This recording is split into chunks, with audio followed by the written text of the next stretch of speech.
చేస్తున్నారు. ఇంకా మేము మా కష్టాలు ఇంకెవరికైనా చెప్పుకోవాలి. ఎవరికి చెప్పినా మేము చూస్తాం అంటే మాకు ఎవరు అసలు ఇది చేస్తుంది. ఇప్పుడు మేము రోడ్డు మీద వచ్చి ఉన్నాము, మాకు ఎవరు అసలు దిక్కు దివారం ఎవరు, ఇంత నష్టపోయినాము, మాకు ఎవరు ఇస్తారు ఈ నష్టాన్ని, ఎవరు కొడుతారు? కష్టజీవులు మీద కష్టం చేసుకుని బతుకుతామంటే ఉన్నాయి పోయినాయి, ఉంచుకునే పోయినాయి, అన్ని పోయినాయి. మాకు ఇంకేంటి దిక్కు చెప్పండి మీరే. మాకు చాలా నష్టాలు జరిగింది. మా ఒక నోటీస్ కూడా రాలేదు కోల కొడుతున్నామని. వస్తువులు మున్సిపాలిటీలు వస్తున్నామా రోడ్డు పెద్దలు చేయాలంటే కోల కొట్టేస్తారంట అని చెప్తే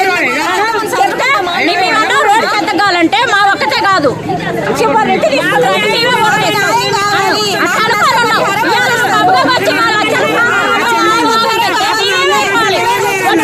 వ్యాపారాలు చేసుకుంటాం.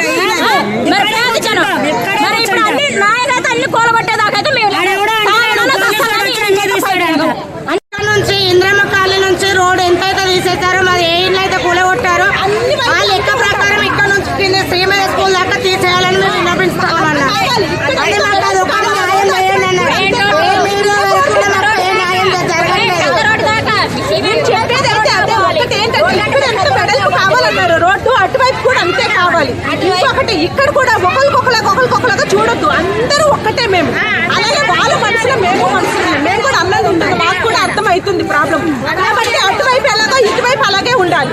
ఇటు ఎంత వెడల్పు తీసుకుని అటువైపు కూడా అంతే వెడల్పు తీయాలి. ఇటువైపు తీసేసి అటువైపు ఉంచుతామంటే మాత్రం మేము ఒప్పుకోము.